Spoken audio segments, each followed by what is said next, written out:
dari kelompok 6 yang beranggotakan saya Madaniah dan di sini ada teman-teman saya yaitu Firda Latifah dan Fira Anggun Restianti.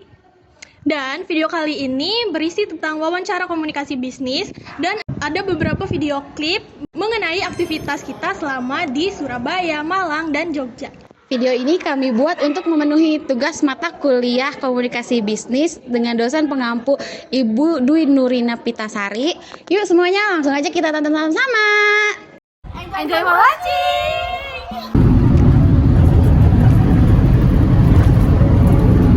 Selamat pagi Sudah sampai di Jawa, nggak tahu juga. Tapi kita lagi sampai Surabaya. Masih pada tidur. Halo semuanya, sekarang kita lagi ada di Geraha Pena Di Jawa Pos, Surabaya. Jawa Pos adalah surat kabar harian yang berpusat di Surabaya, Jawa Timur. Jawa Pos merupakan salah satu perusahaan media tertua di Jawa Timur dan merupakan surat kabar dengan oplah terbesar di Indonesia.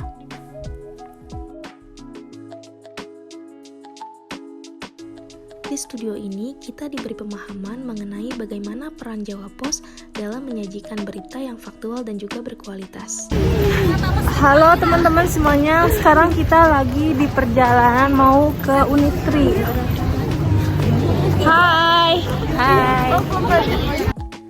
Unitri atau Universitas Tribhuwana Tunggadewi adalah salah satu perguruan tinggi swasta yang terletak di Kota Malang, Jawa Timur.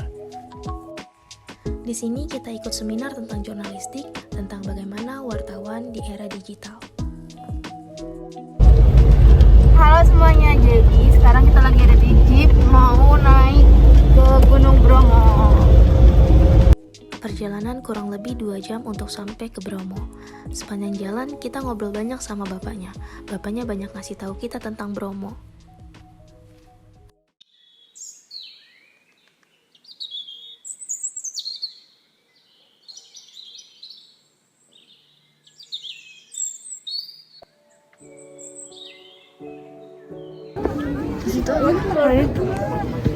Ini lagi di mana ya?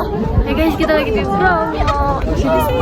Itu Bromonya di belakang kita. Terus nanti kita masuk foto-foto lebih banyak lagi. Iya, tungguin mana. Di sini kita udah sampai Bromo. Madanya mana? Dingin banget. Derajat ya? Gak tahu, gue juga kan. No.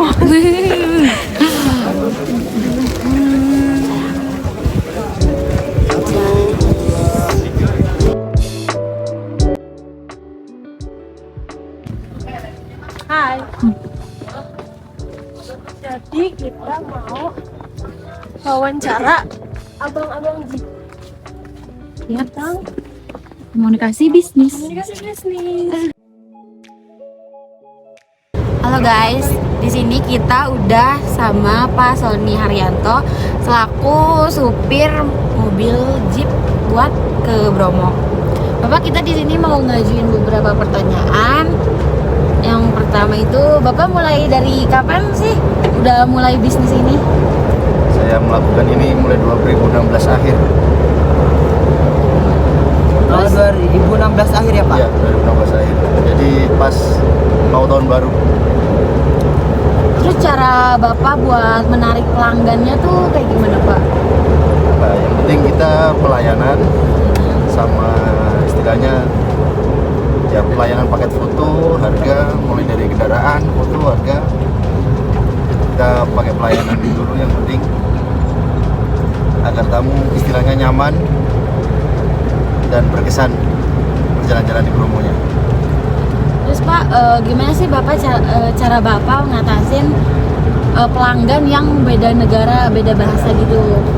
Kalau beda bahasa, biasanya kalau memang bisa dimengerti, istilahnya kalau bahasa Inggris, kita pakai Google Translate. Kalau nggak gitu ya, kalau bahasa yang nggak bisa dimengerti kayak Cina, Thailand, kita ya ngomongnya bahasa isyarat. Oh, kayak gitu. Kalau dalam destinasi penjualan mereka kan ada 3 lokasi, mulai 3 lokasi, mulai Kawah Bromo, Lautan Pasir, sama Bukit Teletabis. Ternyata enggak. Nah, akhirnya pertama kali percobaan mereka sukses percobaannya. Oh beneran tuh 3 tempat itu? Iya, 3 tempat itu dalam percobaannya sukses. Iya. Cuma akhirnya cuaca kan nggak menentu. Akhirnya anginnya besar, naik nggak bisa balik. Oh malah. Akhirnya cuma naik aja gini, lihat aja dari atas beberapa Turun menit, lagi. kurang lebih 15 menit. 15 menit lah ya Om. Turun lagi. Tapi kalau untuk 400.000 mah ya agak mahal ya Om ya kalau kayak gitu mah. Cuma berapa menit akhirnya kurang nggak sampai 2 bulan Tutup. Bongkar dan Tapi kalau diturunin harganya risikonya besar juga ya Om ya? kalau diturunin harganya ya resiko ya gimana ya, memang bahannya sih ya Yang mahal ya Om ya.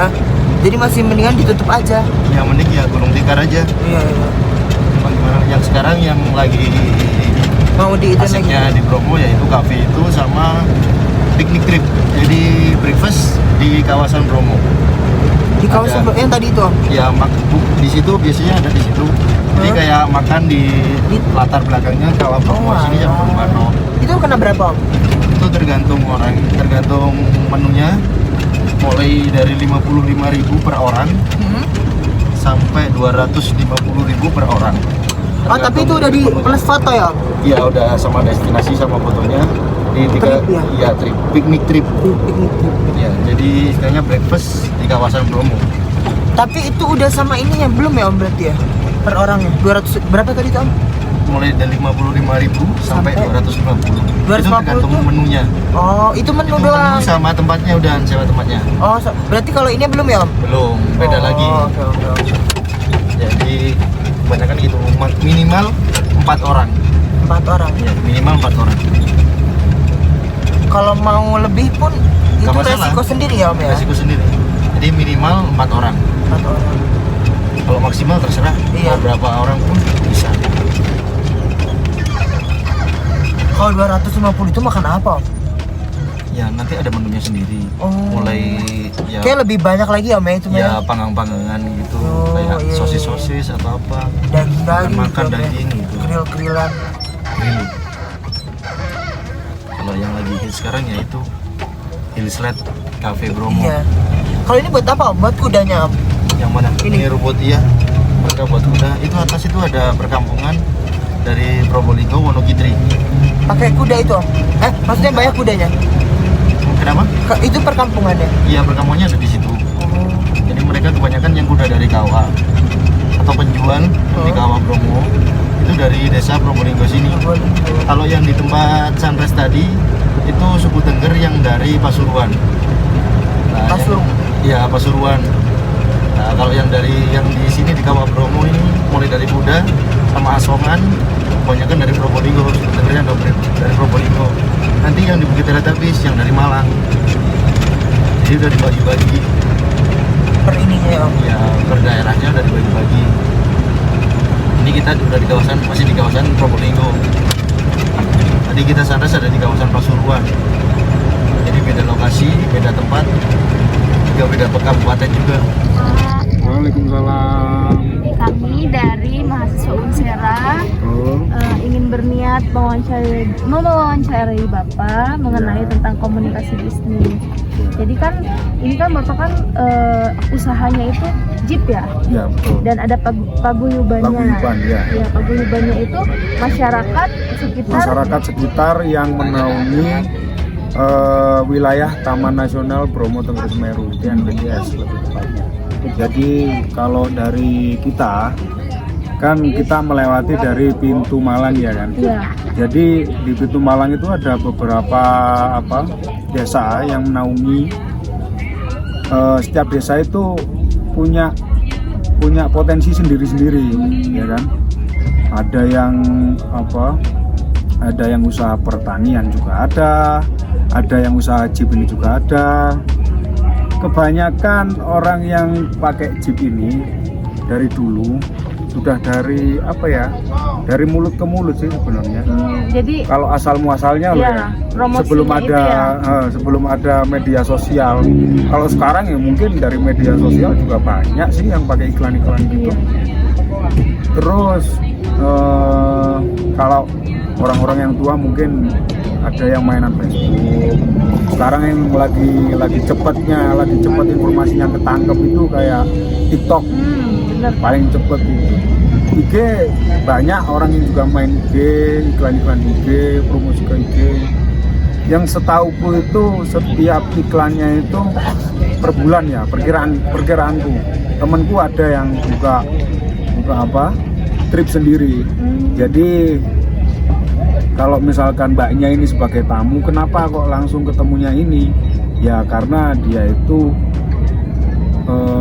disponsori juga bisa, ikut iklan juga bisa. Terus habis itu dia buka usaha sendiri. Misalkan kalau di sini tuh kebanyakan travel gitu sini. Jadi kalau di sini tuh bukan satu orang milik banyak jeep gini enggak. Jadi kita punya teman. Nah, temen itu kita ajak. Ayo Mas, di sini ada muatan ke Bromo. Jadi otomatis teman kita yang dekat sama kita ajak kayak gitu. Misalkan kita ada tamu satu mobil ya, mungkin nggak bisa manggil teman kita. Kalau misalkan tamu itu sekitar yang datang satu bis ya mungkin ada 10 bisa lebih sih mobil jeep yang dibutuhkan kan. Jadi saling membantu. Jadi sebenarnya ada satu orang punya 3 jeep, 4 jeep itu ada. Jadi kalau misalkan travelnya dia itu membutuhkan jeep lagi ya mungkin teman-temannya itu yang diajak. Ayo Mas, momot deh, bantu. Bahasa Jawanya kayak gitu, muat di aku. Ayo kita naik Bromo. Ya istilahnya kalau di sini ya main ya nganterin orang piknik lah, seneng-seneng lah. Main ke Bromo. Terus ya Pak, kalau soal biaya gitu Pak, biasanya harga sewa itu satu jeep itu kenanya berapa? Kalau standar dari Malang ya, standarnya itu dari Paguyuban sudah memastikan sekitar 800 sampai 850. Antara segitu loh ya. Itu udah nggak bisa dinego apa gimana? Kalau untuk sewa jeepnya bersih loh ya. Kalau sewa jeep itu mobil, driver, sama bahan bakar. Jadi paket lengkap. Itu di luar tiket. Itu harga 800 sampai 850 itu sudah paten juga sih. Sudah ditetapkan sama Paguyuban. Jadi kalau misalkan ada nominal yang kurang ya itu bukan urusan Paguyuban, karena Paguyuban sendiri sudah mengeluarkan harga standarnya. Udah peraturan lah ya dari sana. Ya, udah standarnya seperti itu. Mungkin ya kalau pas posisi lagi rame-ramenya high season kayak anak SMA, libur, yang kuliah juga libur, kemungkinan itu ada naik-naiknya harga itu juga ada. Soalnya lagi high season. Biasanya bulan Agustus tuh ya. Lagi rame-ramenya. Itu ada mainnya. Ya mungkin itu aja kali ya Pak. Ya. Makasih ya Pak buat waktunya. Maaf banget nggak bisa mengganggu. Ya.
Kalau biasanya sih dari Srengenge itu kita itu dapat klien itu atas rekomendasi orang lain. Itu jarang kita yang nyari nyari sebenarnya biasanya pitching, ada undangan pitching itu kita nyari klien. Nah untuk mempromosikan itu sebenarnya caranya sih ini ya konvensional banget ya. Kita ada web, kita ada akun live ads ranking di Instagram, kita bikin LinkedIn company ya. Itu sebenarnya semata-mata untuk eksistensi serengenge di media yang sekarang sih ya. Sebenarnya lebih ke situ sih. Soalnya kalau perbandingannya berapa banyak saya kurang tahu sebenarnya. Kalau pengalaman tuh gitu dari atas rekomendasi sebenarnya. Gitu. Cukup ya? Ya. Kalau kan klien kan nggak mesti dari pelajari kliennya dulu sih sebenarnya. Kita kan kalau agensi itu kan ada riset kecil-kecilan lah, karakter kliennya seperti apa, kalau di daerah lain seperti apa. Kita pasti dapat info itu dulu, karena itu nanti yang menentukan skala bisnis yang nanti kita kerjasama seperti apa. Lebih ke situ sih. Ya kan kayak kamu pengen ketemu sama orang gitu, nanya-nanya temen itu orangnya kayak gimana sih, lebih ke situ sih. Nggak ada strategi khusus sebenarnya. Cuman kalau paling kendala ketika present, apakah kita harus ke daerah sana atau mereka sini. Tapi kan sekarang zamannya Zoom ya, meeting online itu bisa dilakukan. Dan sebetulnya kalau kita mau memanfaatkan teknologi itu nggak ada yang tidak mungkin. Ini contoh nih, nanti jam 3 saya harus present sama M3, padahal M3 lagi di Jakarta. Gitu. Jadi nggak ada suatu hal yang nggak mungkin. By Zoom nggak apa-apa sih, by media digital it's okay lah, nggak masalah, by phone juga nggak masalah. Begitu, cukup ya. Jadi teman di sini ya. Bagaimana fight konsep seperti itu ya? Iya, cara negosiasinya tuh gimana, Mak? Oke. Pertama sebagai negosiator, mungkin sebagai besok teman-teman sebagai account eksekutif katakanlah besok memberikan fight bagaimana ide sebuah director, ide sebuah teman-teman agensi atau teman-teman PH itu bisa diterima. Satu sisi teman-teman harus paham dulu objektif dari proyek ini seperti apa. Lebih kuat ini jualannya atau emang lebih kuat dari kebaruannya. Nah, balik lagi kalau udah ketahuan nih katakanlah emang jualannya harus dikuatin. Jadi mau nggak mau yang punya brand dong yang punya kuasa. Jadi mau nggak mau dari ide kita yang harus mengalah, menyesuaikan dengan kemauannya klien. Walaupun jangan 100% mengalah. Jadi tujuannya kita sebagai besok profesional di rekrut itu tuh adalah memberikan masukan. Itu jangan dilupakan. Jadi teman-teman harus bisa belajar bagaimana berpolitik dengan klien besok seperti apa. Nah, tetapi kalau tujuannya ini bukan jualan, katakanlah seperti Happy Press ini, tujuannya membuat ini jadi sebuah awareness aja yang ini baru, ini asik, ini nah itu bisa banget kita malah memberikan masukan yang hampir 80% di luar brand guidance ya. Brand guidance itu tuh kita bisa kasih masukan, ini shotnya baiknya kayak gini, baiknya kayak gini. Nah nanti itu nanti berjalan kok dengan teman-teman, ketemu klien mana yang cocok dengan idealis, menampung idealisnya teman-teman itu tuh bakal cocok. Tapi intinya harus paham dulu objektif dari project ini apa dulu. Jadi mau nggak mau emang nggak bisa terlalu 100% ngotot ya, karena yang punya uang kan baru lagi klien adalah kita kan direkrut oleh mereka untuk memberikan masukan yang lebih baik. Kalau udah tahu objektifnya, kita bisa tahu role yang kita fight seperti apa, itu baru kita bisa perform. Kalau kita asarannya kita terlalu kaku, ntar kita di blacklist sama klien juga. Bisa usah pakai lagi deh gitu. Ini ngotot banget, nah gitu itu ada juga, sering banget terjadi. Jadi harus tahu objektifnya. Paling enak tuh sebenarnya klien-klien yang emang visual base juga sih, kita menjelaskan itu lebih sederhana. Halo, hari ini kita mau wawancara teman kita. Nih, kenalin ada Bang Yovan sama Teteh Devi Deni. Jadi gimana? Apa namanya? Iya. Iya, kesan dan pesan Educom gimana? Seru-seru asik. Seru ya. Gimana? Di bisnis seru nggak? Membekas ya. Terus ada surprise juga ramai. Udah gitu aja. Iya. Terus di bisnya aman banget. Aman banget ya, soalnya luas ya. Luas. Pengalaman saya. Pokoknya ini di hari terakhir di Jogja deh. Iya. Stay tune. Makasih ya. Coba kalau Teteh Elin gimana kesan dan pesannya? Tutupin terus. Pesannya